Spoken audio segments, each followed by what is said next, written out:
খাদ্য প্রক্রিয়াকরণ শিল্পের সঙ্গে জড়িতদের নিয়ে সোমবার রাজধানীর প্রজ্ঞা ভবনে এক সেমিনার হয়। রাজ্যের উৎপাদিত আনারস, কাঁঠাল সহ অন্যান্য ফল কিভাবে কাজে লাগিয়ে জ্যাম, জেলি তৈরি করা যায়, কিভাবে এর সঙ্গে বেশি সংখ্যক মানুষকে যুক্ত করে স্বাবলম্বী করা যায়, উন্নত মানের প্যাকেটিং, বাজারজাতকরণ, এ সমস্ত বিভিন্ন বিষয় নিয়ে আলোচনা হয়। বিশিষ্টদের মধ্যে ছিলেন কৃষি ও কৃষক কল্যাণ দপ্তরের সচিব অপূর্ব রায়, শিল্প বাণিজ্যিক দপ্তরের সচিব কিরণ কুমার গিত্তে, নাবার্ডের deputy general manager Diganta Kumar Das সহ অন্যান্য আধিকারিকরা।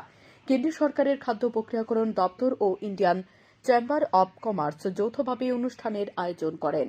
আমাদের এটা মিনিস্ট্রি অফ ফুড প্রসেসিং আর ইন্ডিয়ান চেম্বার অফ কমার্সের যৌথ উদ্যোগে এই আজকের কনক্লেভটা আয়োজিত হতে চলেছে। এখানে মেনলি আমরা লো কস্ট টেকনোলজি, কম পয়সায় টেকনোলজি এবং আমাদের হাতের কাছে যে র মেটেরিয়াল আছে সেইগুলো প্রসেস করে কিভাবে আমাদের মাইক্রো স্কেলের লোকেরা এবং ইউথ এবং যারা কাজ করতে চায় এবং নিজের ইউনিট তৈরি করতে চায় তাদের জন্য আজকে এটা আয়োজিত হচ্ছে। এবং আমাদের সাথে আইসিআর আছে এবং নাবার্ড আছে, ব্যাংক আছে, তারা কিভাবে সহায়তা পাবে এদের থেকে। এবং টেকনোলজি, আইসিআর বলবে লো কস্ট টেকনোলজি, নতুন ধরনের প্যাকেজিং, মডার্ন প্যাকেজিং কী হচ্ছে সেটা নিয়ে কথা বলবে। এবং স্টেট গভর্নমেন্টের লোকেরা বলবেন স্টেট গভর্নমেন্ট এটাতে আমাদের কিভাবে সাহায্য করতে পারেন। এবং আমরা এখান থেকে পিএমএফএমই যে স্কিমটা হয়েছে নতুন আপনার মিনিস্ট্রি অফ ফুড প্রসেসিংয়ের, সেটার জন্য আমাদের এন্টারপ্রেনিয়ারদের কী লাভ হবে এবং কিভাবে ওরা অনেক রকমের সাহায্য পেতে পারে। শুধু তা না, স্টেট গভর্নমেন্টেরও কিছু নিজস্ব স্কিম আছে, নাবার্ডের কিছু স্কিম আছে, ব্যাংকের কিছু লোনের স্কিম আছে, সেগুলো নিয়েও আলোচনা হবে।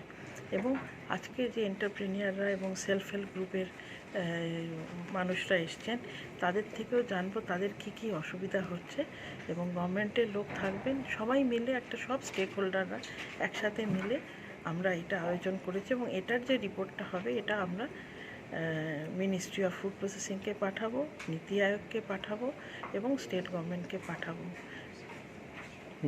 ত্রিপুরাতে প্রচুর পাইনাপেল, জ্যাকফ্রুট, ম্যান্ডারিন অরেঞ্জ, এগুলো নিয়েই আমরা বেশি কথা বলছি।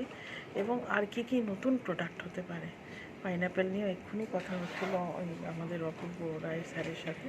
পাইনাপেলের আরও কী প্রোডাক্ট করা যায়, বড় বড় কোম্পানি বা এখানে যারা বড় বড় ইন্ডাস্ট্রি আছে তারা কি করতে পারে, তারা pineapple juice, pineapple pulp, pineapple tidbits, এগুলো নিয়ে ওরা কি কাজ করতে পারে সেগুলো দিয়ে যদি বলে। Bureau report, news daily Bharat.